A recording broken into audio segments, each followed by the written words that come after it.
Sir మీ పేరేంటి sir? నా పేరు బోడెల మహేందర్. మహేందర్ గారు, ఏంటి సార్ మీకు ఏం ప్రాబ్లంతో వచ్చారు సెకండ్ లైఫ్ హాస్పిటల్? పక్షవాతం ఎప్పుడు వచ్చింది సార్? నాకు 1 year 1 year అయింది పక్షవాతం వచ్చి. సో ఈ 1 year బ్యాక్ మీ పరిస్థితి ఎట్లా ఉండింది?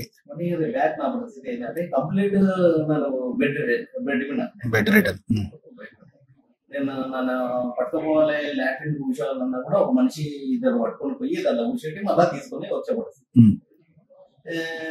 అట్లా అట్లా అట్లా మెల్లగా నేను ఈ ఒక 1 year తర్వాత మళ్ళా ఇక్కడ హాస్పిటల్ ఇది యూట్యూబ్ లో చూసి ఈ సెకండ్ లైఫ్ హాస్పిటల్ గురించి తెలుసుకొని వచ్చారు.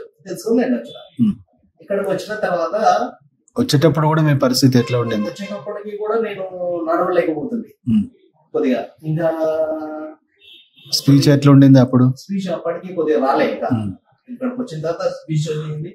తర్వాత మంచిగా నడవగలుగుతున్నా. మెడిసిన్ ఓన్లీ ఇప్పుడు మెడిసిన్ తీసుకున్నాక చాలా బాగుంది. సో ఎన్ని నెలలు కోర్స్ కంప్లీట్ చేశారు మీరు ఇప్పటి వరకు? నేను ఇప్పటికి 2 నెలలు, ఇది 3 months. ఇది థర్డ్ మంత్ లో. ఇప్పుడు అప్పటికి ఇప్పటికి ఎంత తేడా వచ్చింది మీ నడకలో గానీ మీ స్పీచ్ లో గానీ? నడకలో యాక్చువల్ గా ఈయనకు పక్షవాతం వచ్చిందా అదే ఎవరు నమ్మరు. అంతే చెప్తేనే మీరు వచ్చినప్పుడు అయితే మీరు 4 పట్టుకొని వచ్చారు కదా, 4 పట్టుకొని వచ్చి అలా ఒక సపోర్ట్ గా ఉండి సపోర్ట్ వచ్చింది.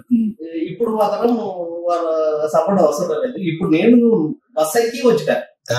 మీరు ఇప్పుడు ఎవ్వరు మీ రిలేటివ్స్ కానీ మీ ఇంట్లో ఎవరిని తీసుకోకుండా మీరే బస్ ఎక్కి బస్సులో సీట్లు నేనే పట్టుకొని ఫుల్ రష్ ఉంటే పండుగ కదా సార్, ఆ పండుగ కూడా చేసుకుని ఆ రష్ల బస్ ఎక్కి నేనే ఎక్కడనే. Very good. మెల్లగా స్కూటీ నడుపుకుంటా బస్ స్టాండ్ వచ్చి బస్ స్టాండ్ స్కూటీ పెట్టి ఇక్కడ వచ్చి ఇప్పుడు బస్ ఎక్కి చక్కగా బస్ స్టాండ్ లో దిగిన మహబూబ్నగర్కి వెళ్ళి ఆ బస్సు దిగిన తర్వాత అక్కడ పక్కన ఆటో దగ్గర నడుచుకుంటూ పోయి ఆ ఆటో ఎక్కి మళ్ళీ వీడికి ఈ అడ్రస్ రీచ్ అయినా ఇక్కడ వచ్చేసిన. Very good. సో పెద్ద ప్రోగ్రెస్ వచ్చింది. మీ స్పీచ్ లో కూడా చాలా ఇంప్రూవ్మెంట్, అప్పటికిప్పటికి చాలా ఫరక్ ఉంది. మంచిగా మాట్లాడగలుగుతున్నారు, అన్ని కన్వే చేయగలుగుతున్నారు. ఒక్కసారి మీ నడక చూద్దాం సార్.